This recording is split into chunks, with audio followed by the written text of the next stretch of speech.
This is NBK, nothing but Knicks. When send past the assist, you know that it's #1 show that breaks down the game. If you can't play defense, stay out my way.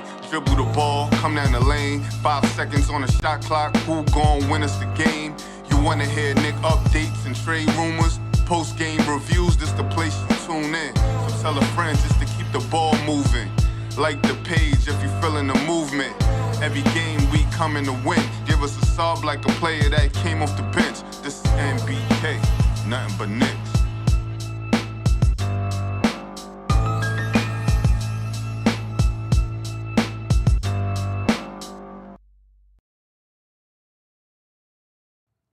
Knicks family, what's poppin'? It's your boy. Ladies and gentlemen, here we go. We're in the second half of the season, and the Knicks already giving us heart attacks. In the second half of the season, ladies and gentlemen. The Knicks defeat the Chicago Bulls 113-111 in overtime. It's a good warm-up game for the Knicks coming into the second half of the season, or the stretch run of the season, not really the second half of the season. You know what I'm saying? A good warm-up game for the Knicks as they prepare for the Cleveland Cavaliers, get ready for the Cleveland Cavaliers and the Boston Celtics this weekend. Now, we talked about this, ladies and gentlemen. We talked about this before the All-Star break. These two games that are upcoming versus the Boston Celtics, Cleveland Cavaliers and the Boston Celtics. This is where the New York Knicks really, really need to make a statement. But let's talk about this game here because the Knicks almost blew this one. They almost blew it, ladies and gentlemen. If it wasn't for Mikal Bridges and the block down the stretch on the last 2 seconds over Vucevic, Knicks might lose this basketball game or might have lost this basketball game. And then it looked like the Knicks were dominating in overtime. And the Chicago Bulls make another run to get back in the game. The Knicks win it 113-111, but that was a close one. That was a close one. You take what you get. You will take what you get. And, the Knicks hadn't beaten the Chicago Bulls, so it was nice to get a win over the Chicago Bulls. They're playing two other teams that they haven't beaten yet this season. Cleveland Cavaliers and the Boston Celtics this weekend.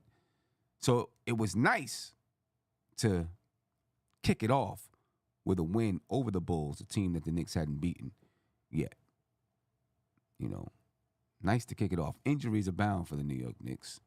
In this one, of course, OG Anunoby out. Precious Achiuwa had to start again. Got to start again. Josh Hart out. Deuce McBride got to start again. Of course, Mitchell Robinson out. The Knicks, and those are three rotation players, of course. OG Anunoby, starter. Josh Hart, starter. Mitch, considered to be a rotation player. Hopefully he'll be back soon. But the Knicks pull out the win. And as they, go on this quest to win 50-plus games. And, listen, the Knicks are going to win 50-plus games, ladies and gentlemen. There's no doubt in my mind that they're going to do that. They won their third in a row tonight. And they get this. They get the stretch run started off right. They get the stretch run started off right. A lot of minutes for a lot of guys in this one. Not a lot of guys. A lot of minutes for your main guys in this one. And I know some people are going to be upset about that. That's whatever. I don't even know if I want to get into that argument with people coming out of the All-Star break. Of course, Karl Anthony Towns dominated. 32 points, 18 rebounds for Karl Anthony Towns. But Deuce McBride, ladies and gentlemen, stepped up and played big minutes and played big basketball for the Knicks tonight. Big minutes, big basketball.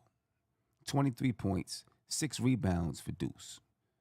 3 assists, 3 steals, 3 blocks for Deuce. Hit some big threes in this game. He was 5 for 12 from the three-point line. Deuce played 42 minutes tonight. A really good basketball game by Deuce. Really good basketball game. They talked to him after the game, and, he's as humble as can be, as he always is. You know what I mean? But this is, these are the times when the bench grows, the bench develops, because, guys like Deuce get a start. You know what I mean? And then he performs in the start. Then that confidence boils over to the remainder of the season. Great start for the season. For the stretch run for Deuce. And listen, Deuce is going to be instrumental, ladies and gentlemen. Deuce is going to be instrumental for the New York Knicks. The Knicks don't have a deep bench. We know that. So he's got to be instrumental. And the Knicks having the strongest stretch run that they can have. And I think he's going to be very instrumental down the rest of this season. Very instrumental. Jalen Brunson tonight, 22 points, 12 assists for Jalen Brunson. 8 for 21 from the field, just 38.1%.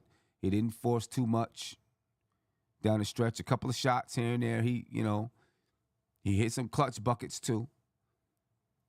But he let these guys,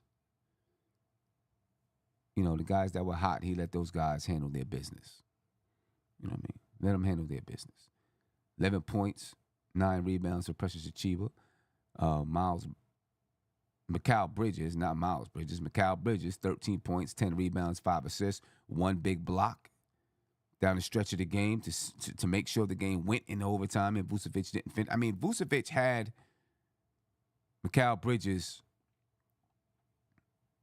sealed off under the rim. And they threw it to him, and I'm like, oh, game over. Big block by Mikal Bridges, though.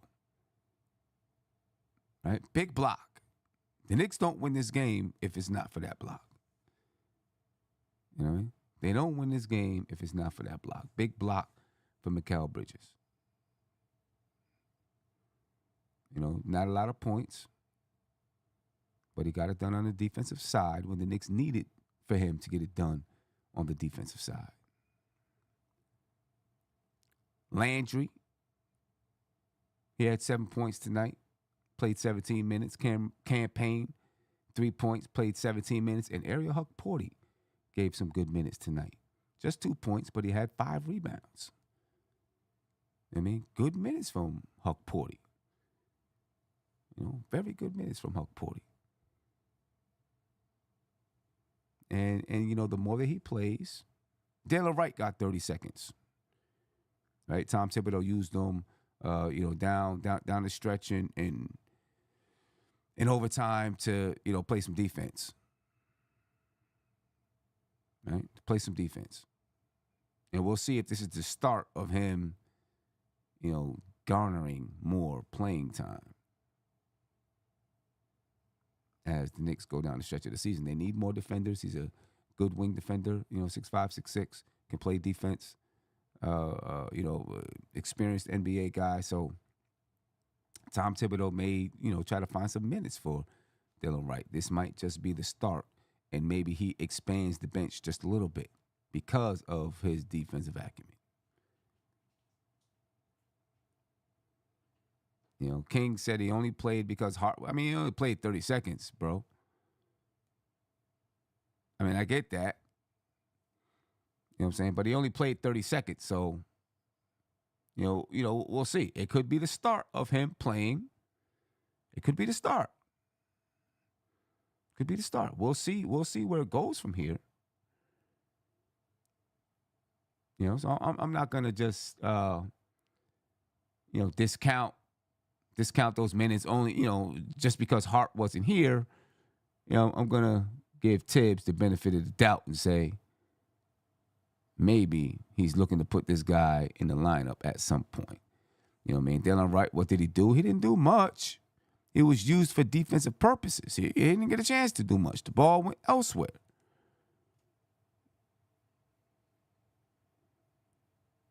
And the ball went elsewhere.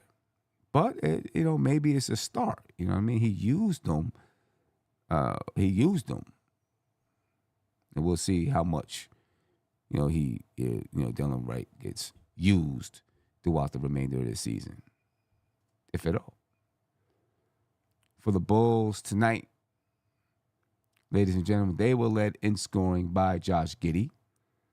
Josh Giddey, 27 points, 16 rebounds. He's been one of the guys killing the Knicks, too, from the Chicago Bulls team. Mostly it's been Cody White over the first 2 games, killing the Knicks. Right? But tonight, Kobe White, 11 points, just 11 points tonight. Kobe White. And I'm so glad. I couldn't take this guy killing us for the 3rd time in a row. You know what I mean? JJ said, Giddey hits threes now, question mark. Apparently, 4 for 6 tonight for 66.7%. Josh Giddey kept that team in the game. Vucevic, 21 points, 9 rebounds. Lonzo Ball, 14 points, 4 rebounds, 4 assists. Junior Phillips had 12 points. The Bulls are a team now that are really, going into rebuild mode and those type of things. You know what I mean? I don't expect much from the Bulls. This game started off kind of slow in the mud, and then it finally picked up, and we got an exciting game out of it. You know what I mean? I will say this. The Knicks are going to have to play better against the Cleveland Cavaliers, so I'm glad this was a game. The Knicks got this game in to, kind of knock the rust off, and now you got the Cavs and you got the Boston Celtics. See if we can get some wins there. I got my man DJ Shuttle in the building. You know what I mean? Let's get him on the stage. Shuttle, what's popping with you, brother? How you feeling?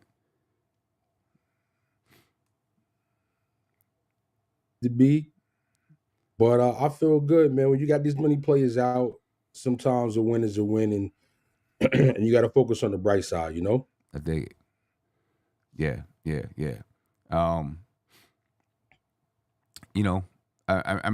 I agree with you 100%. You got to focus. You're coming out of break, All-Star break, coming out of All-Star break. You're going to be a little slow. You're going to be a little bit sluggish.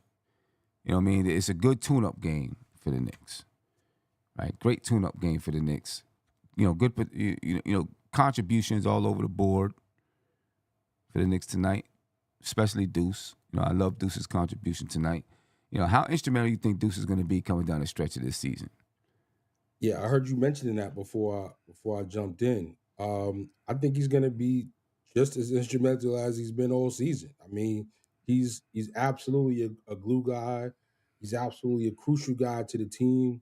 And when I think about the one player that brings the defensive tenacity that this team truly needs, I think of Deuce.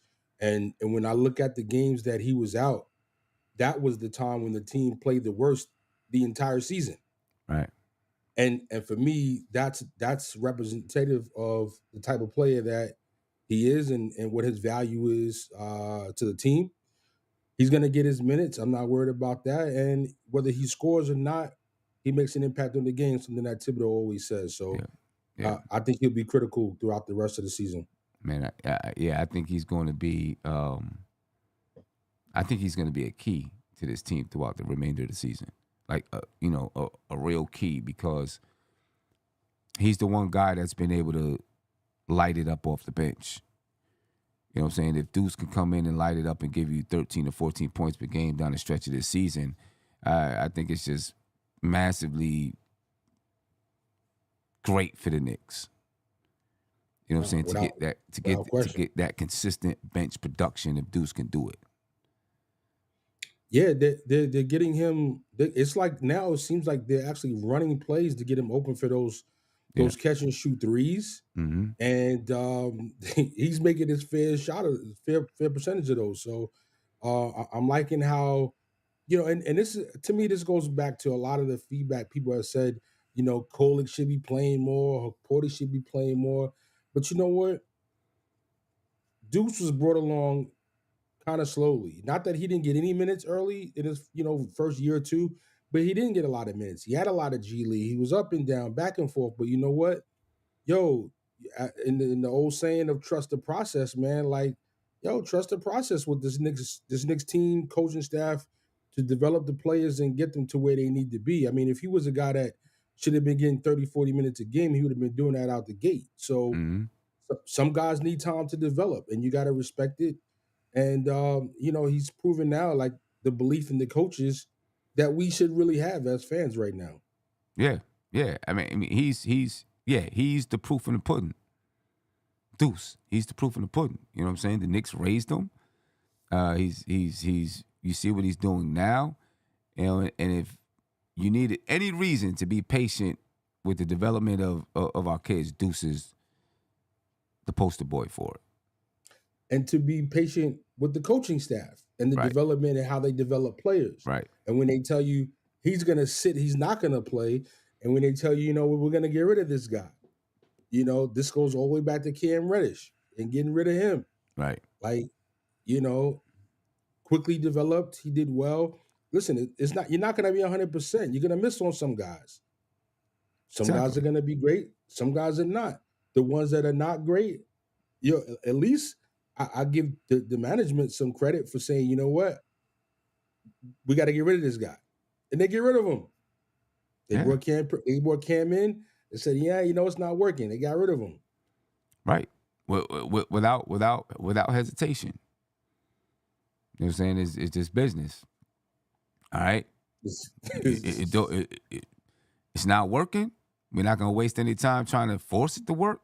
We're just gonna move on and cut our losses and find somebody else that's out there. And when you brought somebody in and you did raise them up well, similar to Deuce, you raised quickly up well. You took him from some erratic play year one to what is he gonna do? Can we depend on him? Can we rely on him? Unfortunately, he played so well we couldn't afford him, and you got some great value in return. Yeah, and that's part of the game. Yeah, no doubt about it. But the Knicks, the Knicks get contributions all over the board. You know what I'm saying? And it happens every night. I mean, Precious Achiuwa, 11 points, 9 rebounds, almost a double-double for Precious. And he continues to just, prove his worth out there on the floor. You know what I mean? Every time he steps on the floor, he's producing defensively, a little bit offensively, rebounding the basketball. You know what I mean? And by these guys playing, by Deuce and Precious getting, they were getting minutes anyway. You know what I'm saying? But it is helping to strengthen the bench. You know what I'm saying? When OG finally makes it back, when Josh Hart is back, hopefully when Mitch gets back out there on the floor, the bench should be better. You know what I mean? The bench should definitely be better, and it's going to help us in the long run in the playoffs. Speaking of the bench, your Blackest Tom, Tony Crow, I text Tony, and I heard you touch on this a little bit.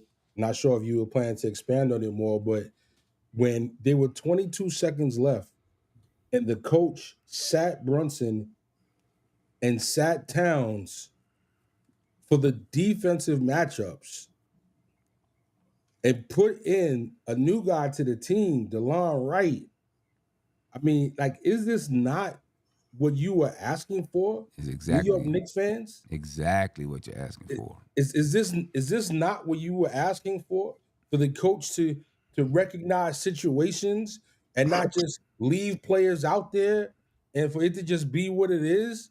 Yo, I looked up and I said, what? I couldn't believe it. Like, I was applauding as I looked at the screen before the play even happened. Even if it didn't work, the fact that, like, I think the saying is the best decision is indecision. you know. And you make a decision, you live with it. If it works, it works. If it doesn't, it doesn't. But in theory, this is the best play because I was texting Tony earlier, like, yo, this Brunson Towns defense, it's like the teams are looking at it now, like, yo, this is food. This is easy barbecue right here.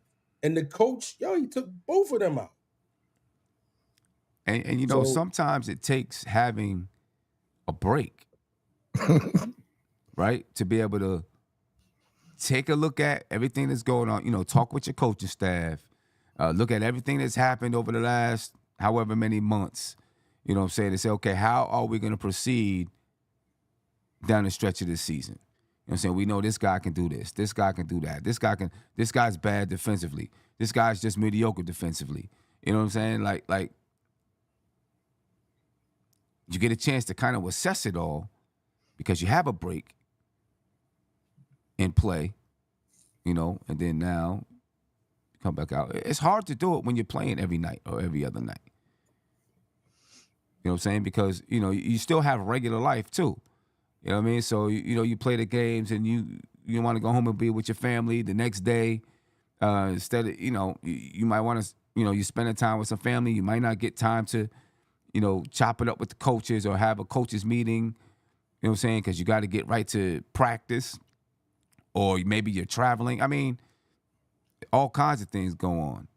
Now you get a break. You get a whole week and a half, whatever it is, to actually sit down and have conversations. And they may be Zoom conversations. They may not even be, you know, at the gym, but to have conversations and strategize and all that kind of stuff. You know what I mean? Tony, what's popping with you, bro? What's good, Sim, Shuttle, Chat, Yo Blackest Time.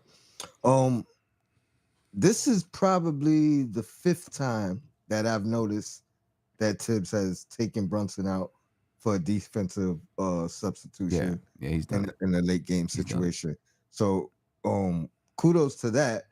I didn't see the game. So the fact that you're saying he took both of those guys out on a defensive play, that's a huge adjustment for Tibbs. And also sometimes you got to have the opportunity to do so.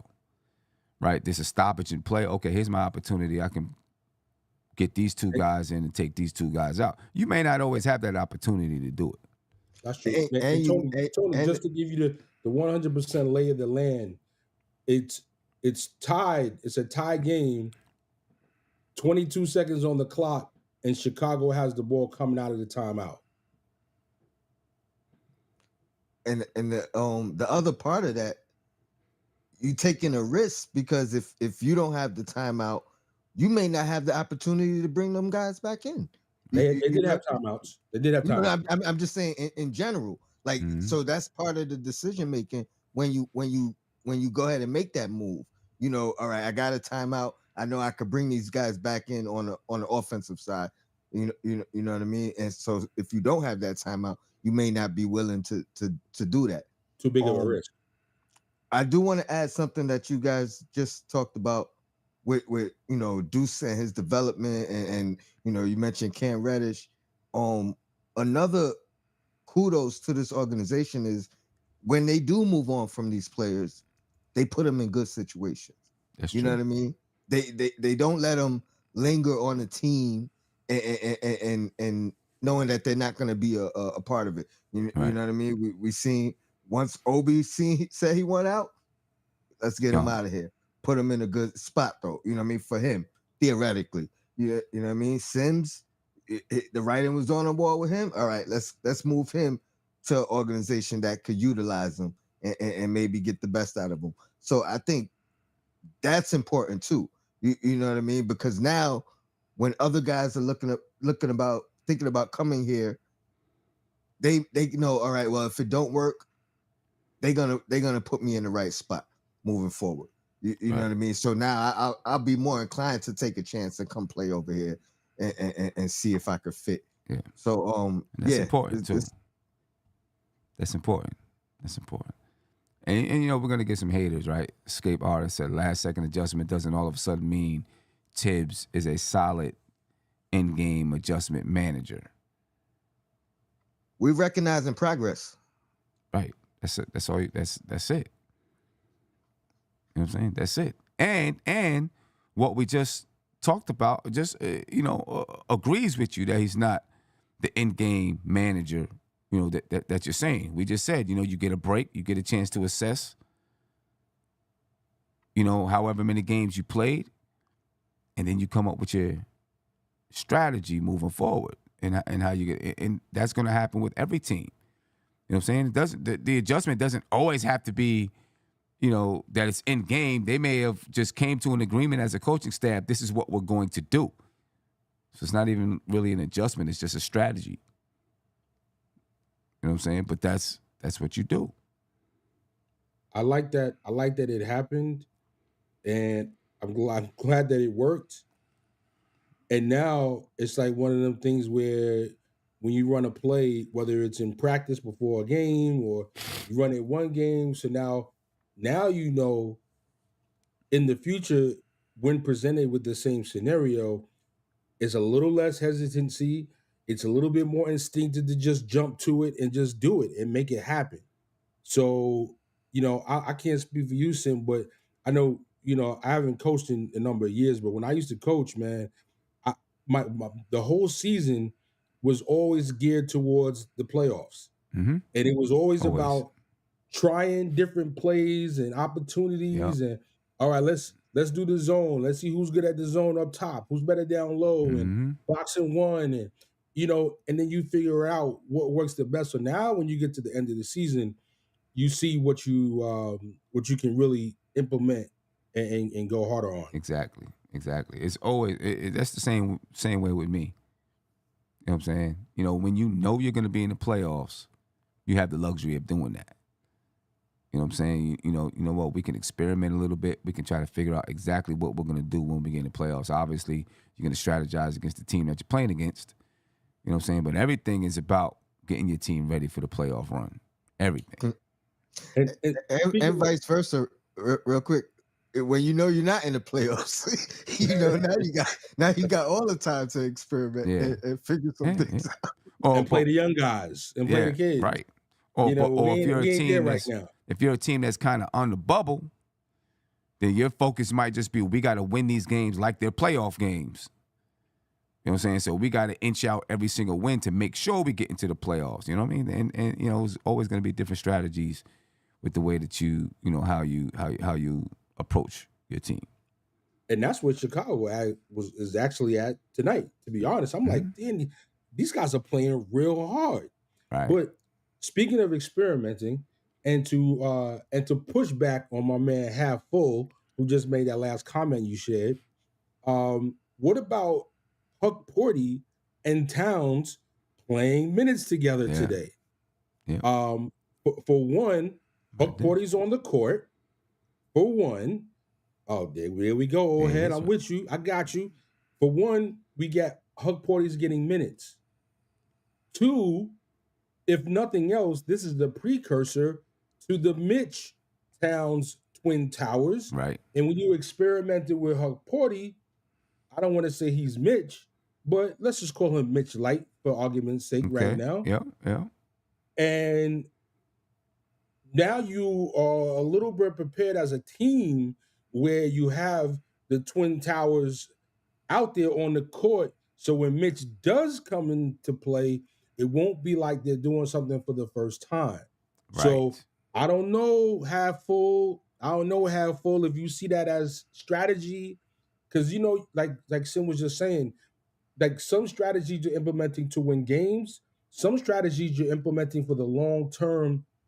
You know what I mean? And doing this may not have been something that impacted the game in the best way to win today's game, but it's impacting the team long term for when Mitch returns, I believe. Yeah. There's no doubt about that. How do you feel about Mitch and Karl Anthony Towns on the floor together? I feel like it'll be a smart move because Karl Anthony Towns can spread the floor, and now you get a lob threat with Mitch. I think it can work.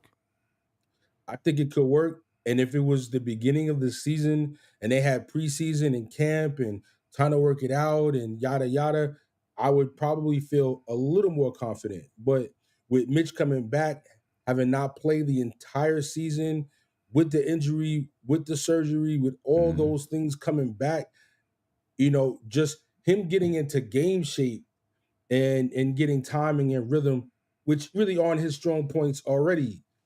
And so I just need him to just get out there and get on the court and let's just see and let's figure it out. But I think there's room for it. And in the way Cat plays defense or doesn't play defense right now, I mean, you're gonna need somebody out there because teams are just walking right through this Knicks defense right now. Yeah, no doubt. Let me get to a phone call real quick. We got Corey from Rochester. Corey, what's popping with you, man? How you feeling? I'm feeling pretty good. What's going on with you fellas? Kerry, Tony, Good, of course, Scoop. good. Feeling good, man. Feeling good. Scoop. Yo, y'all almost took the words out of my mouth. Y'all was almost taking away some of the details, saying, about how do you feel when Mitch and Cat work together. I was going to say, with them two, if they was to start both on the floor, oh, that's a deadly combination. I don't think that's happening this year. Nah, they'll play. Because they'll I think play it's together, smart but I don't think they're going to start. Huh? They'll play together, but I don't think you're going to see Mitch start this year. No, because I want him to be the bench anchor because that way you avoid him from playing the heavy minutes. Okay. And that way, I mean, God, knock on wood, that he doesn't get himself re-injured again because you're going to need that defensive piece to stop these other bench players on the team get easy baskets. Yeah, don't talk it up. Exactly. He ain't even get on the floor yet. I'm telling you, don't talk it up. I'm telling you, don't talk it up. He ain't even get on the floor yet, and you talk about God forbid he get re-injured. Like, don't talk it up, man. He said, "Me don't talk it up. Don't talk it up. Don't talk it up. Don't. You know what I'm saying? Oh, you want me to keep it on the DL? That's what you're telling me? Yeah. Just Okay. Mitch is gonna stay healthy. Glass half full right now. Say it again, Tone. No, the glass is half full, Corey, right now, not half empty. Right. You know what I'm saying? That's true. That's big facts. Don't talk it up. That's big facts. Yeah, but tonight's game, because I got to give you my tonight's game update. Yeah, but tonight's game, man, I had the feeling that it was going to be a lot of rust because usually, like Tom Thibodeau said, if you have mad days off like a week, rust is going to be part of this, part of the game. Mm-hmm. But it's funny how the quarters go by and then the rhythm comes back pretty quickly for both teams. But that first quarter I watched that game, I'm like, uh-oh. This is what happens when you take time off. But I know it's good to get the rest. But I got to give it up for two players who really saved the game. Okay. Bridges. Yeah. And, of course, Deuce McBride. Yeah, okay. Especially when he hit that critical three in overtime to get the Knicks lead for good. Right. Deuces. And I know Karl Anthony Towns had a tough first half, and I know Russell was trying to be the closer, but like I said before, I'd be worried about his decision-making when the game is on the line. Be like, what are you doing? I feel you. And I know ain't nobody perfect, and I know everybody makes mistakes, but key possessions, man, it's got to be where it has to boil down to if you want to go far. Yeah, you're right about that. Mm-hmm. You're right about that. And it takes a team sometime to build that chemistry. That's what we're talking about. Build the chemistry. Know who's going to take the shot, when someone's going to shoot. To learn all those things. Right. You know what I mean? And then Brunson to learn when it's time to give up the ball to Cat because he's hot, or Bridges, or Deuce, or whatever. Brunson had 12 assists tonight, though. Right. Yeah, he did pretty good. Sharing the wealth. And, everybody was getting worried about Bridges, saying didn't have a good game. But, it's just like the coach said, you don't have to play well every night to win. He already knows every player is going to have bad games, but that don't mean you can't win. Right. If everybody was playing well, then what's the sense of having a sport? That's what life is. It's ups and downs, everything that you do sometimes. Right. Nah, I'm with it. Yeah, it'd be so nice. I don't even feel myself DJing playing music, even though the music may be good or bad. But that's how life is. Yeah. Yeah. But I still hang with it and get it over with, and keep it going. Yeah. Listen, before the All-Star break, I was on with Still Knicks fans, and he asked the question, What's that? can the Knicks win 55 games? Will the Knicks win 55 games? What do you think? Will the Knicks win 55 Will the games Knicks win 55? after the All-Star break? And we got what, win 37? We got 37 wins. We're 37-18 right now. It's going to be tough. It's 8. So that's what's that? 18 more wins. 18. That's 50. It's 53. If I'm not mistaken. Nope. 18 wins is 55. 5. 18 wins should be 55. So it's 65. So it's 65 and 20 27. 27 games remaining. Right, 27 games remaining. So you got to go 18-9. 18-9. 18-9, yep. Something like that. Mm-hmm. 18-9. That's what 18-9. 18-9. Right. You're right. 18-9. So that's going to be the record for them to get the 55 wins of the season. 55. Can we do that? So can we do that? If we get healthy at the right time, and if we can find a way to beat some of these tough teams coming up on schedule, okay. Yes, we can. Okay. That's a lot of ifs. But hey, I'm keeping it real. I know it's maybe not always the answer that people want to hear or say, but that's just my best of my explanation. Okay. All right. No doubt. Corey, I appreciate it, man. Appreciate the time. You already know, baby. All right. Peace. I got to pull up the schedule. Yeah, the Knicks, ladies and gentlemen, 4-0 in overtime this year so far. 4-0 in overtime. 8-2 in the last 10. They've won 3 in a row. 17-8 on the road. 20-10 at home. 9-2 in the division. 26-11 in the conference. You know what I mean? All good stuff. All good stuff on the Knicks. Tony?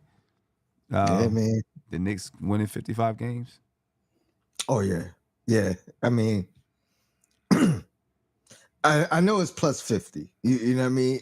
50 was the benchmark, I think. And like we talked about with Ron, at that point, 500 basketball would give us 50 wins. Mm-hmm. I think we're playing better than 500 basketball. So yeah. 55 is definitely obtainable. Yeah, I think so too. Shuttle, 55 wins. You know, I'm going through the schedule right now, mm-hmm.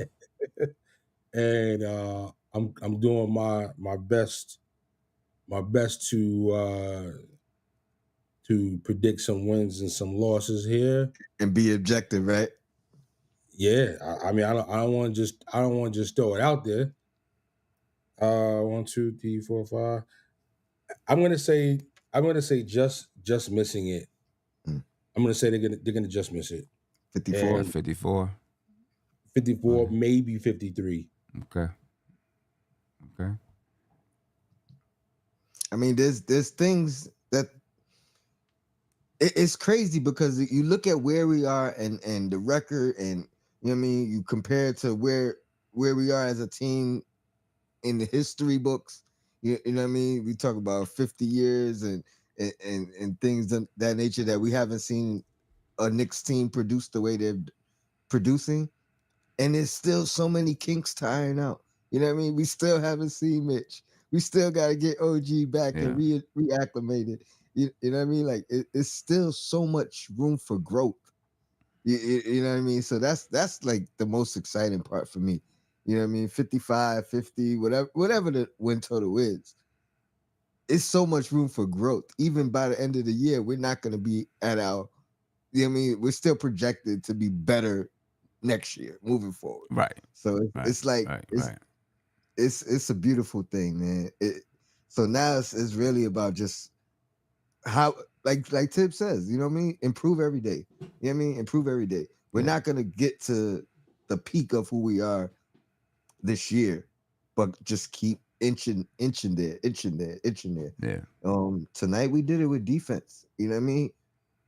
From a it's true. bunch of different areas.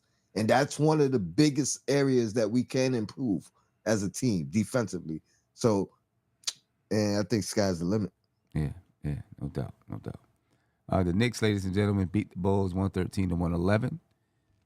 They win the rebounding battle 54-53. Just win the rebounding battle. 28 assists tonight for the Knicks, 24 for the Bulls. The Knicks with 10 steals, 6 for the Bulls, 7 blocks for the Knicks, only 11 turnovers for the Knicks. They didn't even shoot the ball well tonight. They shot 43% from the field. They shot 30% from the three-point line. That's not good numbers for real. They shot 70% from the free throw line. It was looking ugly out there. Yeah. You know what I mean? And it's a rust game, a game to knock the rust off. And they pulled out a win while knocking off the rust. So hopefully by the time hopefully tomorrow night, their legs are still kind of fresh because they had a break and the rust is knocked off a little bit and they can go out there and take care of the Cleveland Cavaliers. And I think this rust was warranted considering where you looked at the last time we had a couple days off or whatever it was and how strong it looked like we came back strong. This situation is a little bit different because now guys was vacationing, for the most part. Now guys was, it wasn't like, oh, we got 3 days off. Right. It was like, yo, we got a break. You know what I mean? Let's go, Let me put my feet in the sand somewhere. Yeah. Let me go, clear my mind. So this is a different type of situation than we've seen in the past where we had 3 days off, come back, and we looking like, oh, we needed that rest. Yeah. You know what I mean? This was a different type of rest. Yeah. Good win for the Knicks. Let me get to my man Silk that's on the line. Silk, what's going on with you, brother? How you feeling? What up, fellas? Tony, DJ Shadow, sir. How y'all doing? Yes, sir. Good. Feeling good. Yo, sir, you know who I'm blaming the rust on? Who? The All-Star break. Giving Brunson 8 minutes. BS. I mean, bro, he wasn't getting it, though. I ain't gonna front. When he was out there, he wasn't getting it done. Yeah, He's not built for an They didn't even All-Star go to the All-Star game. So they like they had the whole full 7 days. They hardly played. But That's where the rust came from. Brunson's not built for the All-Star game. He's not that type. He's not that his type game. of player. Nah, that's not his game. Yeah. Well, I'll say this, Sim. That format changes things too. You know what I mean? Like, I think he would be better suited for the traditional format. You know what I mean? Where, he would have been a teammate of Karl Anthony Towns. That's one thing that I think could have elevated him in the game. You know what I mean? So it was just like a random team. You know what I mean? Yeah. For everybody. Sure. So I think that format didn't help for him. No, but that's true. put him on the floor with Towns, you know what I mean? Maybe get a third All-Star next year or something. You know what I mean? I think he might be a little bit better suited. Okay. But just like basically playing pickup with a bunch of guys like that, I don't know if that's, Nah, I ain't like it either. I ain't like that either. To go back to the old, if it's 300 to 200 games, so be it. But that 5-on-5 and Kevin Hart making stupid jokes through the whole thing all the dumb time, talking over. Charles looked like he want to go in and smack Kevin Hart. The thing with the All-Star game is it's not the format that's messed up. It's the effort. Yeah. That's, it's not the format. A regular basketball game is fine. If you got some effort out there. If you're not going to have effort, I don't care what you do. It's not going to. But still, you're not going to see. Jordan was mad competitive. Isaiah and Magic, they were mad competitive. They didn't want to lose, so they play around for 3 quarters.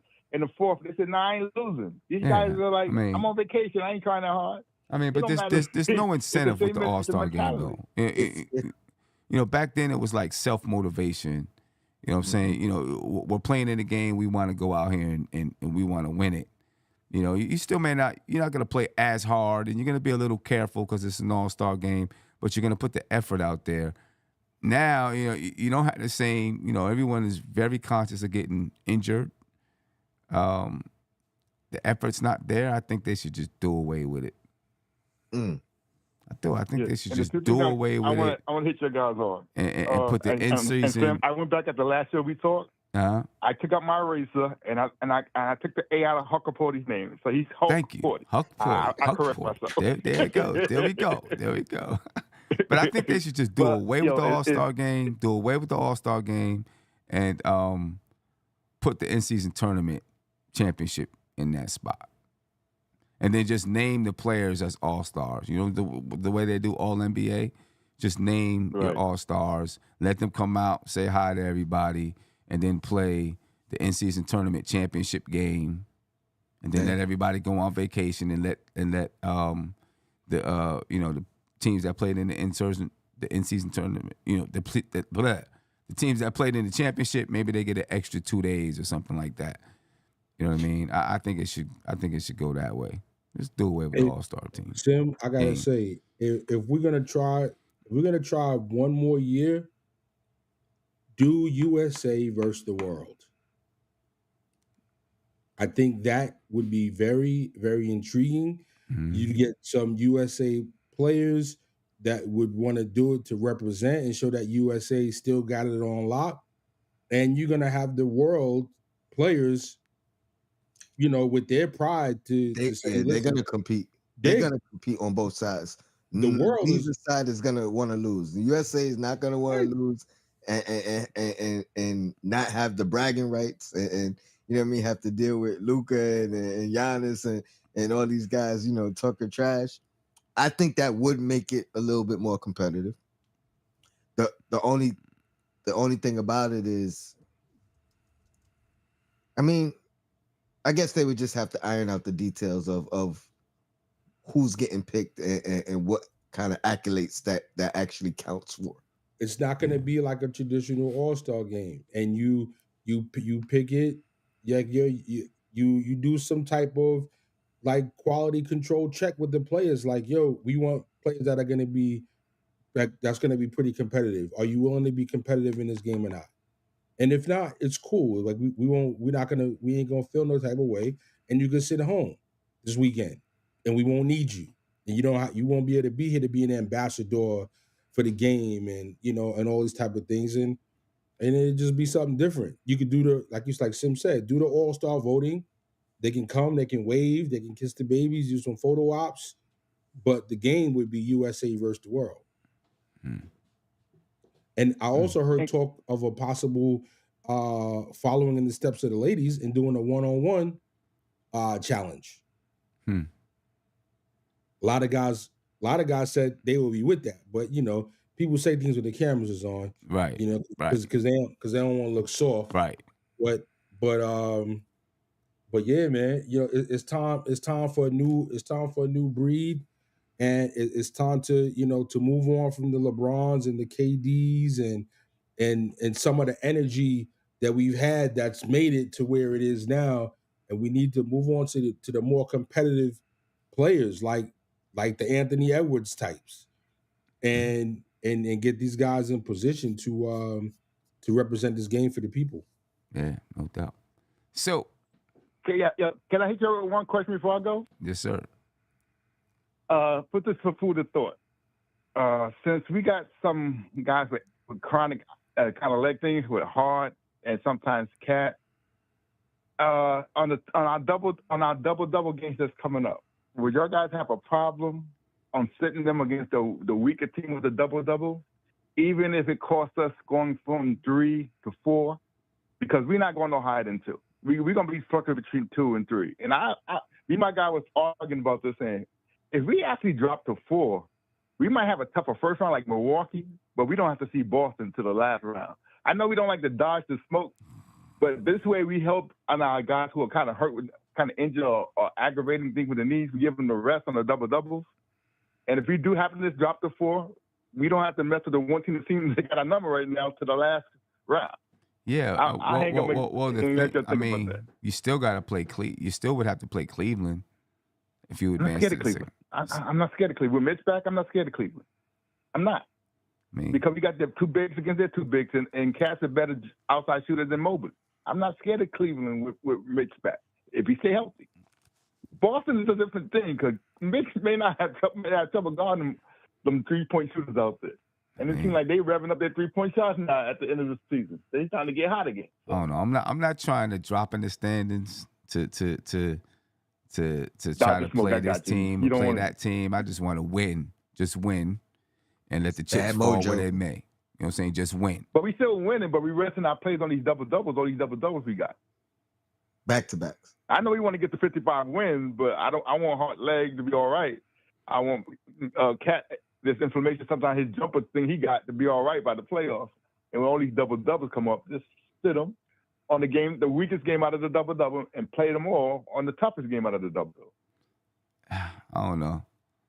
I think like if they're healthy, if they're healthy, let them rock. Just because I feel like you start, when you start messing up your standards, you start messing with your standards to try to get cute. I think you just stick with what you do. Philly thought that with us. We played the next day. They're the week of all, and we end up beating them. I understand. Yeah. Don't mess with the karma. Yeah, exactly. I'm just looking at the health factor of the knee. And don't go outside of your standards. You got standards. You know what I'm saying? If you're healthy, you play. And if you play to win. You know what I'm saying? Stick with your standards and let the chips fall. I hate Philly. It was just a thought. Yeah. I'm trying to dodge Boston to the Eastern Conference Finals. I mean, right now we on a second round collision course right now. Of course, both teams got to get there, but we on a second round collision. Collision course. How about getting hot and knowing that you got to play Boston and beat Boston and get hot and overtake Boston for the second seed? Get the home court advantage. So at least if you're gonna play them, you get the home court advantage. How about that energy? So that's the energy I'm gonna need right now. I got you. It was a conversation us was having. It was like, I don't know. Basically, all of us said, I don't know. Because on the other end, the first round matchup will be tougher with it because we probably be playing Milwaukee. Who knows? The Milwaukee might end up locking us out. Right now, you're 5.5. You're 5.5 games ahead. I mean, if we're talking about a game or half a game, and it's down to the last 2 or 3 games of the season, then maybe you might be talking about something you can finesse. But even that, I don't like. But right now, we 27 games away, and you're 5.5 games ahead of the fourth seed behind you. Like, how could you even be thinking about falling 5.5 games back? How could that even enter your mind? I'm just thinking about the double-doubles, trying to maneuver the double-doubles so our guys to be healthy. They don't have to be playing the tough double-doubles. You mean the back-to-backs? Yeah, the back-to-back. So you got your own language, So basically, the week of back-to-backs, have the guys who are hurting a little bit, don't play them like we did tonight and try to squeeze out that win. We probably will win it, but we don't have to play. Sadate. Number 2 seed. Let's go. That's the energy, Silk. Say it with me, Silk. Number 2 seed. My energy is all of us healthy. That's my energy. All of us healthy by the playoffs. Number 2 seed. Home field, home court against Boston. Give me everybody That's what you healthy. Want. I like 55 wins. I like the number 2 seed, but I want everybody healthy for the player, and then let the chips fly however they go. Well, you think this team is going to leap up to number 2 seed ahead of Boston and not be healthy? If they playing their guys who kind of sore instead of giving the rest on back-to-backs, yeah. Then we probably won't do it. So we going to be hurting, limping in. I'd rather, because this thing, it makes me nervous that Hart's off for a whole week and his legs start acting up when he come back and try to rev it up again. Well, who knows? So that's making me like, if he had a week off, why he got hurt again? I bet you he's playing tomorrow. Injury. I bet you they let him rest today so he can play tomorrow, just like you want. Right. That's what you said. That's what I want for the rest of the season. No double-doubles. No double-doubles. Give some of these guys a break with the double-double, Silk. That's what he's doing. I want them to do it for the rest of the season on back-to-back. Whoever got achy knees or whatever, sit them. That win ain't that important to get to 55. I want them more healthy. Wait, listen, so sometimes instead of letting them play and not play the entire game, you could let them play less minutes in one of the games. Yo, you know our coach? If he close in the game, he putting them back in the game. Do you know how coach? If he out, then they safe. but this is tough. It's a little tough, brothers. If they're seriously injured, then of course.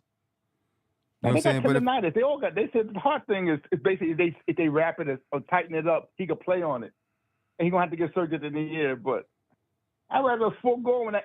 Cause we gonna be either 2 or 3. It looks like that's our position. We really ain't gonna drop unless we stop dropping a whole bunch of games. Go any further than that. But let's get on. If we ain't forget 55. 55 is the speed limit. Forget 55. But listen. If we are sitting players, we might drop. I think that's not bad that many mojo. Games. Like you said, we 5.5 up on the Pacers. Not that many games. All it takes. Listen, 5.5 up. You know what I'm saying? If we take a loss and they win, that's one game. That's one. Yep. Three wins for us, 3 losses. 3 losses for us, 3 wins for them. That's 3 games right there. Right. That's all you need. What I'm saying is like this is on the back-to-backs, they giving us more days off because we playing back-to-back, like 3 days off in between those. So just rest our guys who kind of sore, and we get more days off rest for them to be strong at the end. But we're gonna get the days off anyway. A lot of days off anyway. But you might not win those. But you might not win those games. That's what I'm saying. You might win, like tonight. You got bench. I don't know, man. Keep the faith. I don't know, man. I think you just stick with what you're doing, man. All right, so have a good one. Peace. I think you just got to stick with what you're doing. I as soon as you start getting cute right now, unlike the first half of the season, there are quite a bit of back-to-backs. Mm-hmm. I know. There are quite a few back-to-backs, but without looking at the entire NBA schedule, if it's the Knicks that are having it, I'd like to believe those sneaky double-doubles. Peace to the God. Yeah, crazy. Those double-doubles will have you out here tired, huh? But I mean, I'm going to look through the rest of the NBA schedule, but I like to believe that if the Knicks having this many back-to-backs, other teams are probably having this many back-to-backs as well. Right. Of course. So, everybody's impacted. And like I used to say, if the ball got a little rip on it, if the ball don't bounce as good as it should, we all playing with the same ball. So if the entire NBA has an influx of double-doubles, you know what I mean? There's an influx of double-doubles. Hey, listen, everybody playing double-doubles. So, you know what I mean? Everybody get a chance to manage their roster, manage the minutes. Double-doubles, yo. Nah, that was crazy. I was like, what? So, what? So tell us where you came up with the double-doubles. He be loose on the goose. Nah, I peeped it from the beginning. I tried to throw him a bone early. Nah, he wasn't trying to hear it. He was focused. Double-doubles. I didn't know if he was talking about stats. Now, I caught it, but I was like, maybe he's going to catch himself. Right, then right. The tone tried to help him. He ain't hear it. I mean, like, listen, back-to-backs is double-doubles, baby. Returned. The slang of back-to-backs is now officially double-double. Double-double. We got a double-double. Yeah, they got double-double games. We got a double-double tonight. Not even a double-header. We got a double-double. Caller, you're live. Name me where you're from, please. This is Yuri from Bronx, New York. Jerry? What's going on, Jerry? How you feeling? Yuri, Y-U-R-I. Okay. Y-U-R-I. Yuri. What's going on, man? How you feeling? Good. Got a nice little win. Too close to comfort, but, win's a win, whether y'all like to admit it or not. Yeah. No, I mean, want to kill for real. Pep for doing that no-look pass, though. I want to kill him. Say that again? So real. Say that again? You want to do what? I want to kill Karl Anthony Towns for doing that no-look pass. Oh. I mean, I'm being so real. When he did a no-look pass, I'm like, well, why are you doing that? Just keep it simple. Just pass the ball. I love you. You're killing me here. Do you want to also kill Jalen Brunson for jumping up and down and traveling at the end of the fourth quarter? Yes. He did. That too. He did. Oh, okay. I don't know how that didn't get called, by the way. All right. Oh no, it got called. Do you want to kill Precious for shooting an ill-advised 3 and missing his layups? That too. But you know what? Do you want to kill Bridges? Do you want to kill Bridges for shooting so many fadeaway jumpers instead of going to the basket? Yes, sir. Okay, you called in and you said it was still a good win. So I'm just trying to figure it out. I was gonna say we're not gonna have a team if you kill everybody, bro. I'm just saying, what are we really doing? I say a win's a win no matter what in this situation. I say a win's a win no matter the situation. But to be real, right? Mm-hmm. You got this win. You go to Cleveland. You try to get business done in Cleveland. Get the day off, and you go to Boston on Sunday. Yep. It's a tough schedule to open up the second half of the season or the stretch run of the season. Yes, very tough schedule. 100%. I mean, out of the gate, I think after the Cleveland and Boston game, you got Philly coming up too next week. Yeah. Yep. This is where the Knicks got to make a statement. They got to make a statement with these next 2 games. Make a statement. Oh, 100%. I agree. Make a statement. I think we can all agree that we all want the Knicks to win both Cleveland and the Boston game. Right. Straight up. Yeah. I think the Knicks are personally going to split. Okay. I think they're going to go 1 in Cleveland or 1 in Boston, and they're going to lose either 1 in Cleveland and 1 in Boston. I think they go 1-1. Which one would you rather get? 1 win, 1 loss. Which one would you rather get? I would rather have them split. But which one? Who would you rather have them beat? Boston or Cleveland? Cleveland. Not me. We got a chance to catch Boston. Yeah. I don't think we have a chance to catch Cleveland.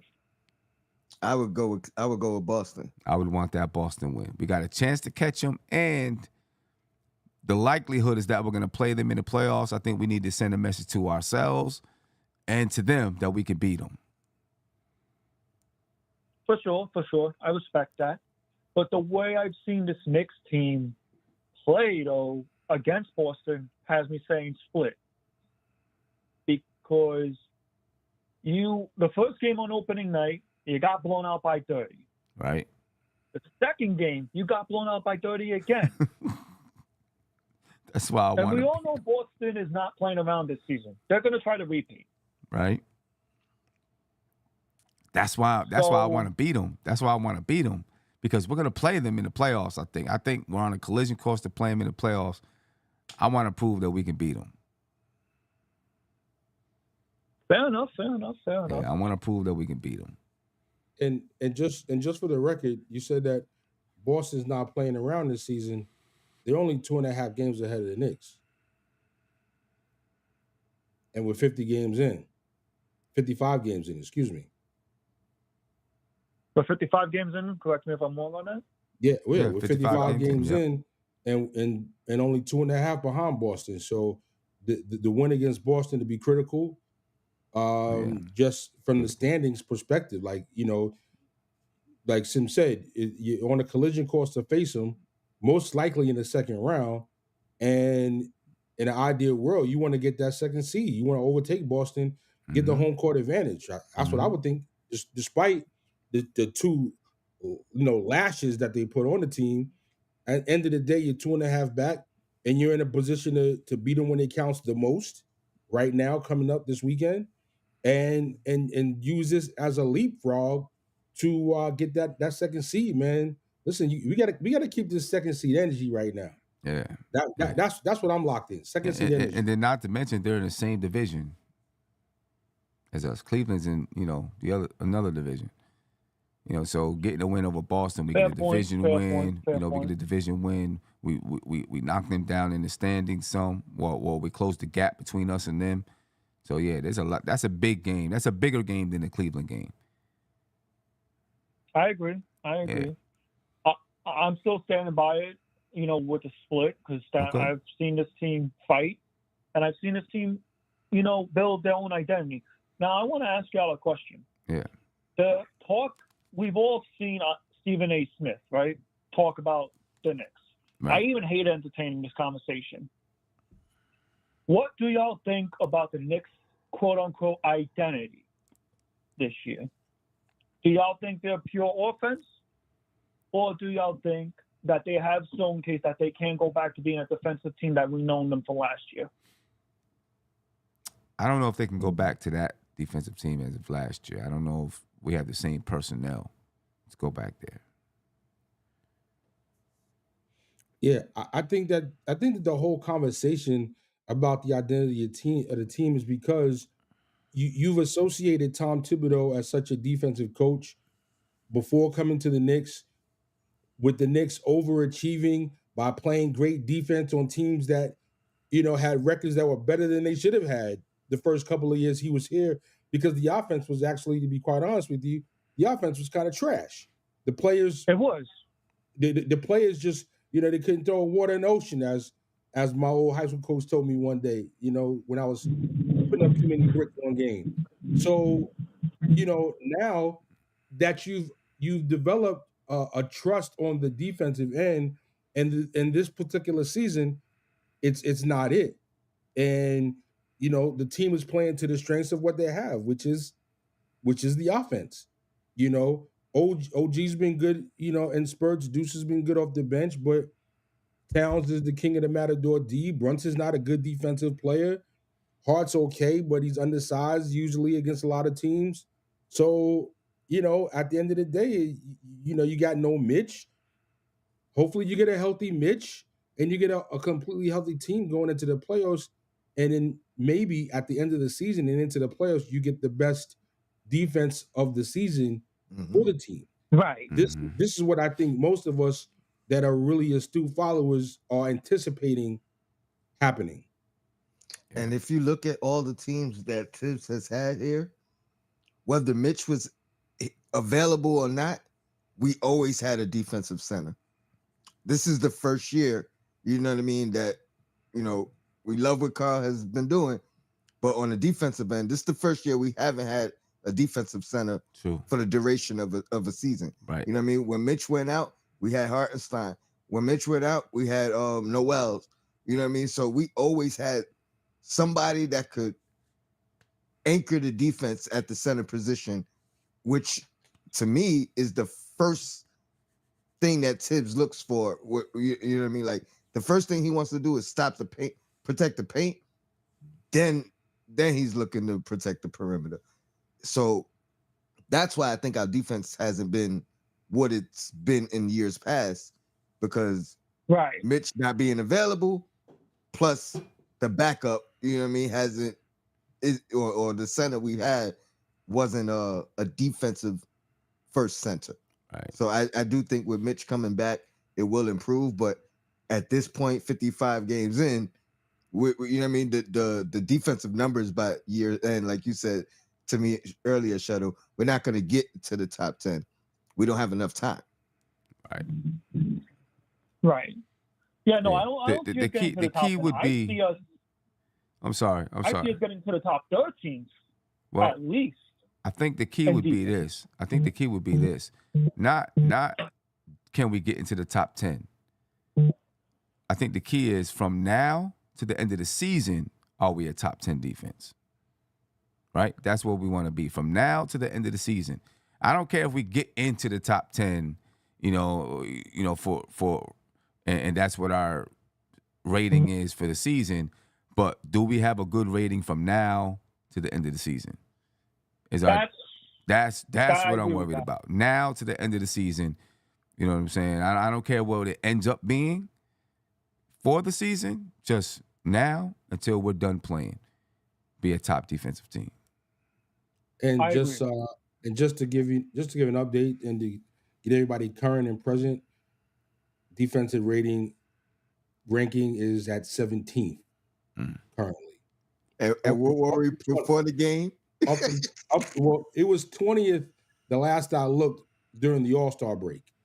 So I guess maybe a couple games yesterday or a game yesterday, and whatever games today thus far. So listen, I don't even like you said, Sim. If you could be around 10, but offensive rating can stay 4, 5-ish, can stay up there. and defensive rating can 14, you can land at 14, 15 and be playing your best at the end of the season. I think that's what matters most. But I think, again, to your question, Yuri, I think the whole thing is that the team has been for so long been used to a certain type of identity that people are just not like, yo, what's up with the Knicks? And yo, what's up with the Knicks is, they're playing to the strength of the players that they have this year. And that's the identity. Yeah. Kudos to your coach. Kudos to your coach for working with what he got. Oh, absolutely. No, I agree with you on that. My take on the whole identity thing is you can't say this team doesn't have an identity. Just their offense is now their identity. Just because they struggle on defense does not mean you can't say this team has an identity. That's my whole problem. With the whole Stephen A thing. Like, I get it. Defense was a huge thing for like the past few years. Our offense wasn't good. You're relying on Jalen Brunson to put up all these numbers in the playoffs. He stepped it up. I respect him for that. He's the captain for a reason.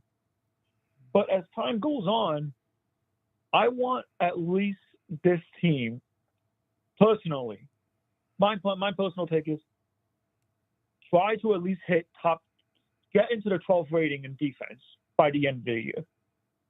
That's my personal goal for them. I want to see if they can take that leap. And I believe you can. You still got a few games left. But what? Yeah. 25 games left now? I think they can hit top 12. Something, yeah. All right. See what they do. Yuri, I appreciate your time, man. Oh, absolutely. All right. I look forward to being on here almost every time. Okay. Well, I'm looking forward to it. Appreciate it. No problem. All right. Peace. So Sim, I don't know. I think the identity of the team is high IQ, teamwork, and a team that moves and passes the ball. I think that's the identity of the team. And I just think that the people have been so caught up in it being a defensive team that struggled to score points so much that the fact that they're no longer a defensive team, it's not so much what's the identity, because it's clear what the identity is. It's an offensive team. Right. But it's like, hey, what happened to the defensive identity? And I think that's really more what the question is. Mm-hmm. Yeah, I agree. Any key plays or decisions tonight for you all, for either one of you? Well, like I said, I didn't get to see the game, but I'm watching the play-by-play on ESPN, and when I noticed he took Brunson out, you know what I mean, put Shaman in. I think this was in the overtime. Mm-hmm. This wasn't the regular. This was in the overtime. You know what I mean? So just the fact that, you know what I mean, he made those offensive defensive substitutions. I'm gonna go with that. Okay.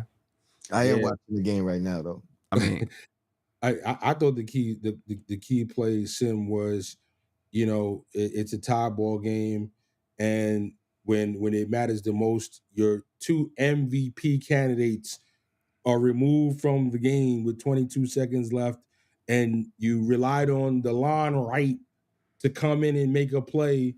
You matched up Bridges on Vucevic with 2 seconds left, and when you thought that, oh wow, all you have to do is just turn around and lay it up, it's nothing, Bridges makes up for his god awful game and makes the play of the game. Yeah. With that block shot. That is the play of the game. That's definitely the play of the game. That's the play of the game. That was a big block. If that had been one of my kids, Sim, I would have been taking them for pizza and ice cream. Right. Yeah, that was a huge block. That's definitely my key play right there. We don't go into overtime, Matt. We don't go into overtime. I ain't gonna hold you. Yo, these losses to Detroit, even though they've been respectful this season, these losses to Chicago, I'm not here for this. I would have been ready to do something like a hole in the wall or something tonight with a loss to the Bulls. I understand the team was undermanned, but yo, this is a team that you had to beat, man. They traded Zach LaVine. I looked at the roster. I was like, oh my God, they got nobody. Right. Nobody. Right. Yo, you had to get this win. You had to Brunson, win. Towns, Bridges, Deuce. That's enough to win this game, and it needed to happen. Yeah. And I don't want to say I'm mad it was this close, but if it would have been a loss, that would have been this would have been a really, really bad loss if you lost this game. Yeah, it would have. No doubt about it. I'm trying to see the glass half full, so I'm thankful for the win.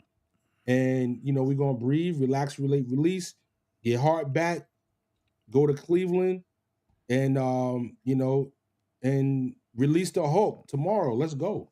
Yeah. Player of the game. My player of the game is Deuce. Oh yeah, without question. You know what I'm saying? I know, Cat did what he did, whatever, but Deuce is my player of the game.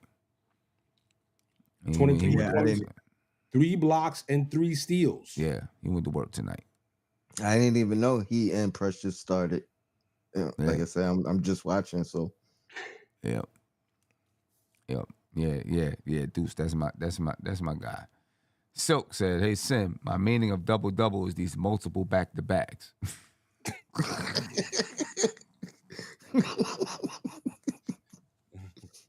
we figured it out, so we just having fun. I guess you're saying, back to back and then back to back, so a double and then a double. Back to back, break, back to back. Multiple back to back. Double is a double. Right? I get that. I understand that. Right? This is what they call the new math. That's the new math. Yeah, I get that. All right. Double. Understood. Makes more sense. Makes a lot more sense. We play Cleveland next. We play Cleveland on tomorrow night. Your thoughts on that game? I know I just said I want the Celtic game, but I want the next game. You know what I mean? It's always the next game that I want. So right. I think I'd rather that Cleveland win. It does make sense. It makes sense, Kevin. It makes sense. You play Friday and Saturday. You play Thursday and Friday. Well, this is not happening right now, but this, for example, you play Thursday and Friday. That's a double. 2-day break, let's say. Right? And then you play Monday and Tuesday. That's another double. Double. He doubled down. He doubled down on the doubles. Well, and yes, next week, after the back-to-back this week, then not next week, but then the following week, then there's another double or another back-to-back, March 6th and March 7th. Yeah. And then you got March 19th and March 20th. So it looks like you get a back-to-back 1 week, and then you get a week from that, and then you get it the next week. Right. Yeah. Sean, something like that. Look, my man Sean is at it. Oh wow, they've got April 1st, April 2nd, and then they've got April 5th and April 6th. Yeah. Yeah, watch some double-doubles. Said, take a look at the minutes distribution tonight for Cleveland. That's a coach that knows what he's doing. And he knows he has the Knicks tomorrow night. Who they play? Who they play tonight? Let's see. I'm looking it up right now. Let's see who they played tonight. They played the Nets. They played the Nets. They won by 13.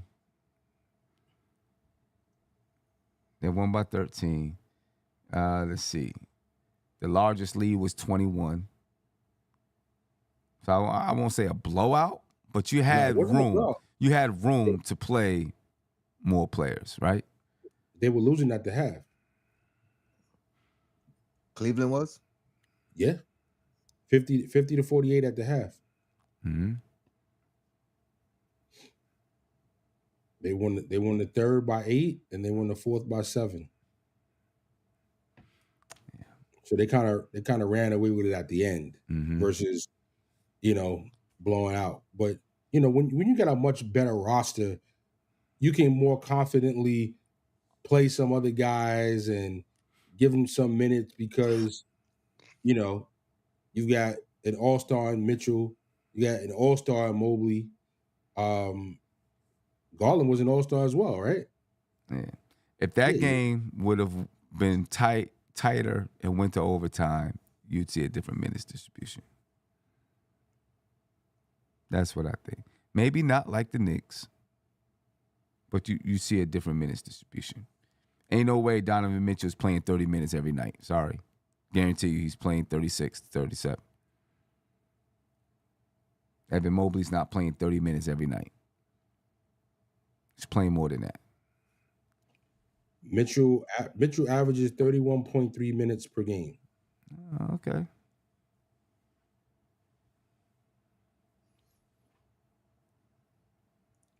Kavon, you right. Huh? I'm just talking to the chat. What'd he say? Huh? What'd he say? I was just telling Kavon that he was right about LOIs. Yeah. I got it highlighted. But you also got to look at, if a team is blowing it, I mean, what's their margin of victory? Cleveland. What's their margin of victory? In the game today, they were losing at halftime. No, I mean every night. What's their margin of victory on a nightly basis? What's their margin of victory? All those things play a part. You know what I'm saying? That's a huge... And to be honest, I mean, there's I know we guys played a lot of minutes, you know what I mean? But we had 17 minutes with Huck Porty, 17, like 3 guys off the bench had like 17 minutes, right? Mm-hmm. Yeah, their margin that probably was Tibbs looking at the back-to-back.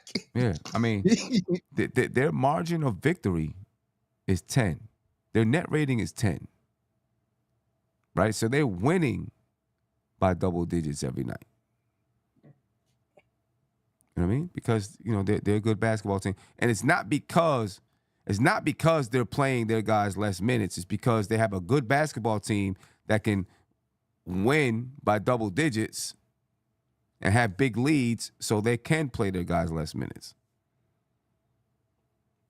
Right. Even if that was not necessarily the case today, early on in the game, but they're winning not because they're playing the bench so many minutes. They're winning because their starting unit is so good, they get big leads. Right, big leads. And so now your bench can play more minutes, The Knicks' margin of victory is 5.9, or their net rating is 5.9. There's a big difference. It's a big difference. So, I dig it, Sean. I understand the argument. I get it. But I think the Knicks can. I don't know what they look like now with DeAndre Hunter, Cleveland, but I do think the Knicks can beat the Cleveland Cavaliers. They got better by adding DeAndre Hunter, but I still think the Knicks can beat them. I think the Knicks match up with them well, and I think they can beat them. So, but we'll see. This is going to be different from that first game. I'm surprised that, even though Hunter played 27 minutes and Strus only played 24 minutes, I'm surprised they still got Strus in the starting lineup. Mm-hmm. I mean, they may not want to mess with it. You know what I mean? It ain't broke, don't break it. Right. They might not want to, this is what we're going to do. Let's not mess with it. Because was DeAndre Hunter, was he coming off the bench in Atlanta? He was. Yeah. He was? This I year, think so. He was. Yeah. I think he was coming off the bench. Yeah. Yeah. Anyway, ladies and gentlemen, appreciate the time. I'm going to head up out of here. Big games coming up this weekend, folks. Big ones. Out.